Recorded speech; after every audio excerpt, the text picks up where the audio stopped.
आणि आज लोकशाहीचा मुर्दा पाडणे चालू आहे। कारण जर EVM मशीनच इलिगल आहे तर होणाऱ्या निवडणुका यासुद्धा इलिगल ठरतात। तर सगळीकडे या मशीनची तोडफोड करण्यात येईल। निवडणूक आयोग हे केंद्राच्या हातचे बाऊल असल्याकारणाने EVM मशीन टेम्पर करता येते, हे सरळ सरळ संपूर्ण देशामध्ये उठाव होईल। परत बॅलेट पेपरवर निवडणुका घ्याव्या लागतील। नमस्कार भारत, मी सदानंद खिल्लारे, आपण पाहता द बहुजन आवाज। आज आपण उपस्थित आहोत धारवाड शहरामध्ये आणि माझ्यासोबत येथे उपस्थित आहेत समनक जनता पार्टीचे प्रवक्ते भीमराव राठोड। यांच्याशी आपण बातचीत करूया। सर, आपलं स्वागत आहे आमच्या चॅनलमध्ये। धन्यवाद। सर, आपण समनक जनता पार्टीचे प्रवक्ते म्हणून काम पाहतात। समनक जनता पार्टी ही नवीनच उदयाला आलेली पार्टी आहे। तर येत्या 2024च्या निवडणुकीमध्ये, लोकसभा निवडणुकीमध्ये आपल्या पक्षाची काय रणनीती असणार आहे आणि काय नियोजन असणार आहे आणि आपल्या पक्षांच्या माध्यमातून किती सीटा आपण लढवणार आहेत, याविषयी आम्हाला माहिती द्यावी।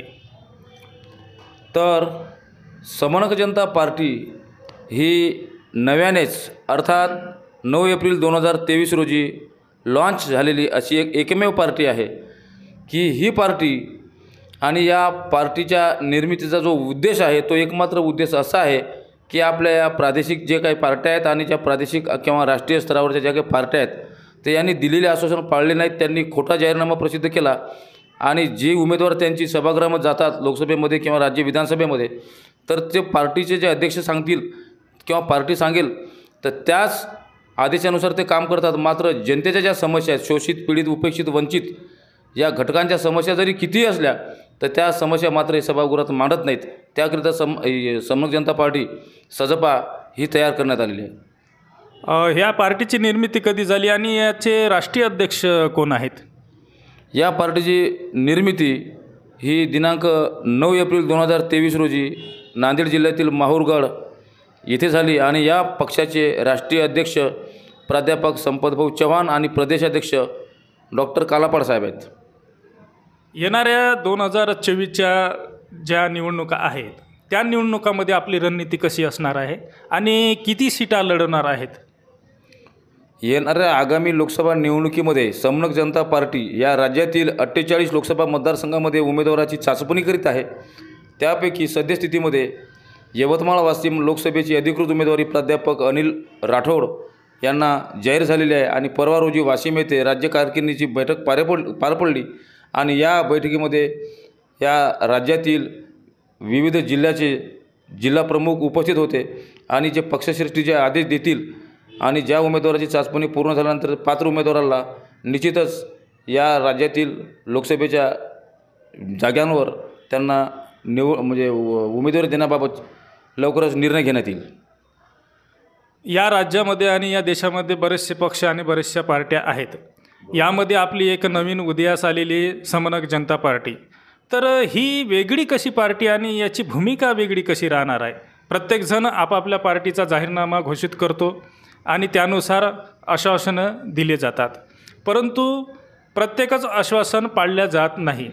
परंतु आपल्या पार्टीने दिलेले आश्वासने किंवा आपल्या पार्टीची भूमिका नेमकी कशी राहणार आहे? आमच्या पार्टीची जी भूमिका आहे की या देशाला स्वातंत्र्य मिळून 75 वर्षे पूर्ण झालेत आणि या देशाला डॉक्टर बाबासाहेब आंबेडकर यांनी संविधान समर्पित केल्यानंतरसुद्धा संविधानाची अंमलबजावणी होत नाही आणि आज लोकशाहीचा मुर्दा पाडणे चालू आहे। कारण EVM मशीन ही सेट केला जात आहे। आज विज्ञान युग आहे, माहिती तंत्रज्ञान युग आहे आणि लोकशाही प्रणालीमध्ये मतदानाचा अधिकार हा सर्वश्रेष्ठ अधिकार आहे। परंतु मतदानाचा अधिकार जर आपल्याकडून हिरावून घेण्यात आला आणि आज केंद्रामध्ये भाजप सरकार सत्तेमध्ये आहे, आज विरोधी पक्ष कुठला आहे आणि सत्ताधारी पक्ष कुठला आहे, कारण सगळ्या पक्षामध्ये फोडाफोडीचे राजकारण चालू आहे, सगळ्या पक्षामध्ये गटतट पडलेले आहेत। परंतु आज या वादळामध्ये समनक जनता पार्टी ही एक नव्याने उदयास आलेली पार्टी आहे। या पार्टीचा एकमेव एजेंडा असा आहे की या देशामध्ये राहणारे जे शोषित, पीडित, वंचित, उपेक्षित जे घटक आहेत तर यांना समान संधी, समान हक्क, समान न्याय हे त्यांना मिळाला पाहिजे आणि इतर पक्षामध्ये ज्याप्रमाणे पक्षाचा जो आदेश असतो तो त्या उमेदवाराला, त्या सन्माननीय आमदार खासदार महोदयाला पाळणे बंधनकारक असतो आणि जनतेचं मात्र त्यांना कुठल्या प्रकारचं सोयीसूचक नसते। मात्र समनक जनता पार्टी ही एकमेव पार्टी आहे की जी जनता सांगेल तेच त्या संबंधित आमदार खासदार महोदयाला त्या सभागृहामध्ये किंवा लोकसभेमध्ये तो आवाज बुलंद करावा लागेल, अन्यथा त्यांचीसुद्धा गय केली जाणार नाही. येणाऱ्या 2024च्या निवडणुका हा EVMद्वारे घेतल्या जाईल यावर निर्वाचन आयोग ठाम आहेत. दिल्लीसारख्या ठिकाणी अनेक आंदोलने केली जात आहे. सर्वोच्च न्यायालयाचे ॲडव्होकेटसुद्धा या आंदोलनामध्ये उभे झालेले आहेत आणि जन आंदोलन उभारण्यात ते आपले कार्य करत आहे. परंतु निर्वाचन आयोगाद्वारे कुठल्याही प्रकारची दखल घेतल्या जात नाही आणि आपल्या पार्टीचे उमेदवार आपण उभे करत आहात असे सांगत आहात. तर EVMद्वारे मतदार घेतल्यानंतर आपल्या पार्टीचे उमेदवार कशा प्रकारे लढतील आणि काय करतील यावर जरा आपण सांगावं. विषय असा आहे की हे युग माहिती तंत्रज्ञान युग आहे. आपणास माहीत आहे की साधारणतः 20 वर्षापूर्वी स्कायलॅब ही गोष्ट आपण ऐकली असेल, संपूर्ण भारतीयाने ऐकली असेल. तेव्हा संपूर्ण देशामध्ये धावपळ उडाली की स्कायलॅब पडणार. तेव्हा अमेरिकेची जी अंतराळ संशोधन संस्था आहे नासा, तिथल्या वैज्ञानिकांनी शास्त्रज्ञांनी सांगितलं की काळजी करू नका, चिंता करू नका, कारण त्याचं बटन आमच्या हाती आहे. ती लाखो किलोमीटर जरी अंतरावरती स्कायलॅब बसली प्रयोगशाळा, आंतरराष्ट्रीय प्रयोगशाळा, परंतु आम्ही त्याला आमच्या स्पेस सेंटरमधून कंट्रोल करून त्याला हव्या त्या ठिकाणी आम्ही त्याला मूव्हिंग करू शकतो, त्याला पाडू शकतो आणि पाळलंसुद्धा. म्हणजे तुमचं म्हणण्याचा अर्थ काय आहे, तर अशाच प्रकारचा EVMमध्ये सुद्धा घोटाळा होऊ शकतो असं म्हणणं आहे का तुमचं? 100% ही गोष्ट खरी आहे. यासाठी काही पुरावा वगैरे काही आपल्या पार्टीकडे आहे? निश्चितच आमच्या पार्टीकडे असा पुरावा आहे की 2017मध्ये बुलढाणा या जिल्ह्यामध्ये जिल्हा परिषदांच्या निवडणुका झाल्या होत्या आणि सुलतानपूर हा एक तिथे जिल्हा परिषद एक गट आहे.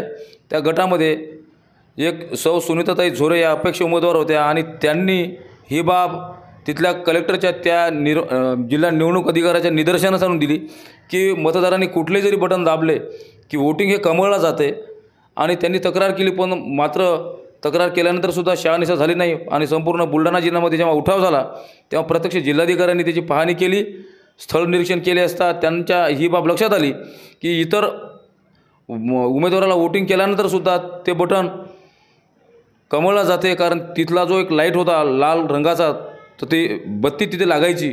आणि राज्य निवडणूक आयोगाला यांनी पत्र लिहिलं, बुलढाणा जिल्हाधिकाऱ्यांनी. आमच्याकडे त्या पत्राची प्रत आहे आणि त्यांनी असं पत्र लिहिलं की या सुलतानपूर मतदारसंघामध्ये ते पत्र आहे 16 फेब्रुवारी 2017 मान्य आयुक्त राज्य निवडणूक आयोग महाराष्ट्र राज्य.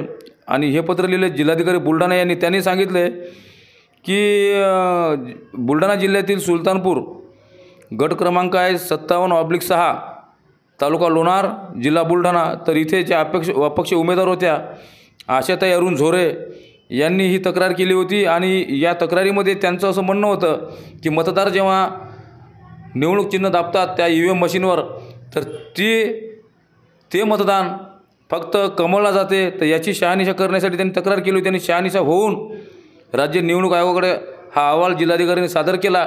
नंतर ती निवडणूक प्रक्रिया रद्द करण्यात आली आणि त्यानंतर बॅलेट पेपरवर ही मतदान प्रक्रिया पार पडली. मात्र राज्य निवडणूक आयोगाची चूक अशी झाली की त्यांनी अशी शिफारस केंद्रीय निवडणूक आयोग ECIकडे जर केली असती तर ECIच्यासुद्धा लक्षात आलं असतं की खरोखर EVM सेटिंग केल्या जाते, कारण हा प्रकार बुलढाणा जिल्ह्यात महाराष्ट्रामध्ये घडलेला आहे. परंतु अशी शिफारस न केल्याच्या कारणावरून ECI हे कोणाचं ऐकायला तयार नाही. राज्यामध्ये कित्येक पक्ष पार्ट्या या EVM बंदविरोधी आवाज उठवत आहे, आवाज बुलंद होत आहे.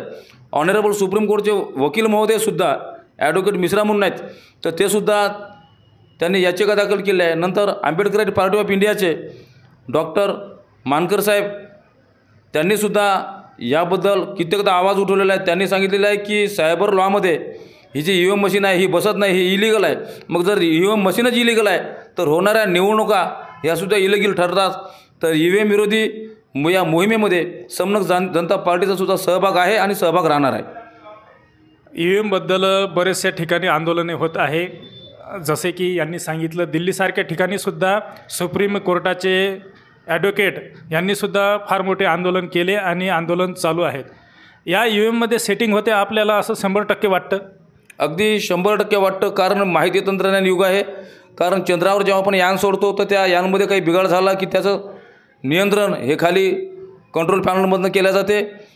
निर्वाचन आयोग तर आपल्या मताशी ठाम आहेत आणि म्हणतात आहे की EVMमध्ये कुठल्याही प्रकारची सेटिंग होत नाही.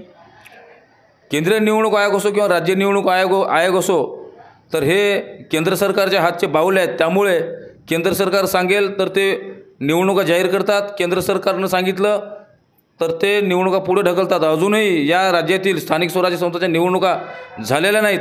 त्यामुळे राज्य निवडणूक आयोग किंवा केंद्र निवडणूक आयोग जे आहे तर ही एक कटपुटली आहे आणि याचा धागा भारतीय जनता पक्षाच्या हातामध्ये आहे. आगामी लोकसभा निवडणुकांमध्ये असा हा उठाव चालू आहे सगळीकडे की या निवडणुका ज्या काही होणार आहेत EVM मशीनसह, तर सगळीकडे या मशीनची तोडफोड करण्यात येईल. बामसपचे राष्ट्रीय अध्यक्ष वामन मेश्राम सरांनी सुद्धा सांगितलेलं आहे. आंबेडकर पार्टी ऑफ इंडियाचे राष्ट्रीय अध्यक्ष डॉक्टर विजय मानकरसुद्धा सांगत आहेत की ही मशीन इलिगल आहे आणि जेवढे काही कॅम्प्युटर सायंटिस्ट आहेत यांचे म्हणणं आहे की हॅक केला जाऊ शकते, मुंबई पोलिसाचा पेमेंट इंग्लंडमध्ये पाठवला जाऊ शकतो. हे सगळं सत्य असताना निवडणूक आयोग हे केंद्राच्या हातचे बाऊल असल्याकारणाने ते यामध्ये काहीच करायला तयार नाही. मात्र आता आगामी निवडणुका EVM मशीनसह झाल्या तर निवडणुका हारणारा उमेदवार हा निश्चितच केंद्रीय निवडणूक आयोगाकडे तक्रार करेल की यामध्ये सेटिंग झाले आहे, EVM मशीन टेम्पर करता येते. हे सरळ संपूर्ण देशामध्ये उठाव होईल आणि संपूर्ण देशामध्ये जर उठाव झाला तर निश्चितच निवडणूक आयोगाला याची दखल घेऊन परत बॅलेट पेपरवर निवडणुका घ्याव्या लागतील. तर मित्रांनो, हे होते भीमराव राठोड, प्रवक्ते आहेत समनक जनता पार्टीचे.